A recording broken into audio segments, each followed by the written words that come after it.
மனம் எனும் மாயத் திரையை விலக்கிப் பார்க்க ஆசைப்பட்ட மாயவேந்தன். இன்பமதை தேடினேன், நாத தமிழெடுத்து நற்றமிழை தன் சுவையாக்கி பார்த்தேன். மனமதில் என் சுவை எது என்பதனை நானும் சுவைத்துப் பார்த்தேன். இன்பமான மனமது என்னுடன் இன்பம் எது என்பதனை அதுவும் தேடி சுவைக்க ஆரம்பித்தது. நானும் அதனுடன் சுவைக்க ஆரம்பித்தேன்.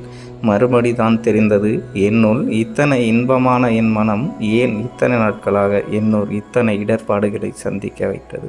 ஓ மனமே, நான் உன்னுடன் உரையாடவில்லையோ? உன் மனதிற்காக எனது மனக்கோரலை நானும் உன்னிடம் இத்தனை நாட்கள் கேட்கவில்லையோ?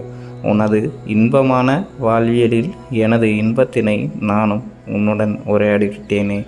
காலம் அது கழிந்துவிட்டது. கவனவகனும் என்னுள் நிலையாய் வந்து விட்டான்.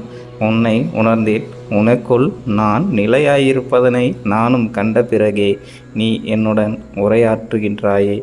அதற்கு பெயரைத்தான் நற்றமிழில் நன்சுவையும் இதிகாசத்தின் முற்றமிழை முனைத்துப்பார் என்றீரோ?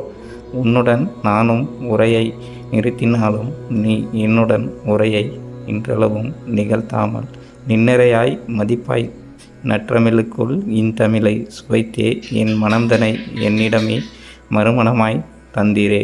நாதகுலவேந்தரே, அனைத்திற்கும் உன் மனமே உன்னை ஆளுமென்றால் உன் மனத்திரையில் உனக்கொரு ஆட்சி பீடம், அதனை நீ சுவைத்துப்பார். உனக்கொரு வேற்றிருகவாசியின் விருப்பிடத்தின் வெளியோச்சமத்தினை உன் மனமே உனக்குள் மயிலிறகாய் வகிடெடுத்து காண்பித்துவிடும்.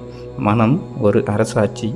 மனதினை ஆள்பவனே உண்மையான அரசன் என்பார் எம் குலநாதர்.